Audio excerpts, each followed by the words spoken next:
Kunin mo to, flyer. Tayo ay kalugod-lugod sa pagharap sa Panginoon. Huwag tayong gagawa ng hindi kalugod-lugod sa Kanya pagaya ng mga sanlibutan na gawain, mga kapatid. Lalong-lalo na yung mga sanlibutan na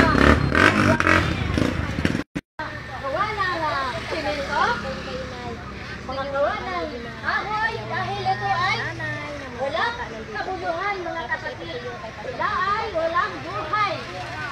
Mga kapatid, kailangan ang sasambahin lamang natin yung ang Diyos na buhay na si Yeshua, ang Masiyak, Yahweh Jesus Christ, dahil siya ang ating kaligtasan, siya ang nagbigay sa atin ng kalakasan. Kung anong mayroon tayo ngayon, mga kapatid, yan ay nagmumula sa Kanya, mga kapatid. Kaya huwag natin walang balik ang mga salita ng Diyos, mga kapatid, dahil ito ay hindi nyo papansinin, mga kapatid. May mga ano yung laman yan? Ang liit. ang Panginoon sa atin. Dahil kung ano ang ating nagawa dito sa lupa, tayo ay sa pagpalit ng Panginoon, tayo ay maharap sa Kanya. Kailangan Panginoon mabagsakan ng puot ng Diyos.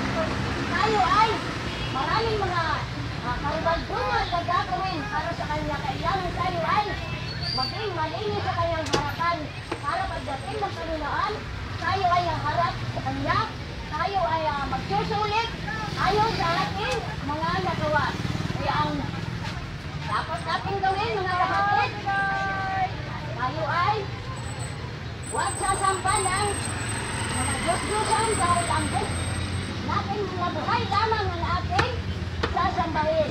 Dahil ang Diyos, ang ating mga Diyos-Diyosan, yun naman ay walang mga buhay yung mga kapatid. Ang mata sila hindi makakita, may bibig hindi makakapagsalita, at may kamay hindi sila makakagalaw. Kaya mga kapatid, wag lamang sa kasamaan loob ng mga nakakarinig ng ganitong na bahagi ng mga lingkod ng Diyos, dahil ito ay nagmumula sa Kanya. Ay namin gawa-gawa ito ng aming mga masabi, dahil ang sabi ng Diyos, humayo kayo at magbahagi kayo ng ating salita. Dahil ako ay malapit ng dumating. Ang sabi ng Diyos, kailangan tayo ay nagawa na mabuti.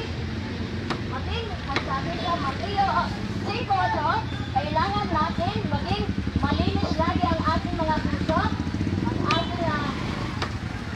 ating mga kaluluwa. Kailangan ito ay lagi natin makakainin, bubusugin, magbabasa tayo ng Bible, mga kapatid, para tayo ay matuto ng salita ng Diyos, at ano man ang ginagawa sa ating mga physical na katawan, yung din ang gagawin natin sa atin, ang kaluluwa, upang ito ay ating isugin, mga kapatid. Kaya mga kapatid,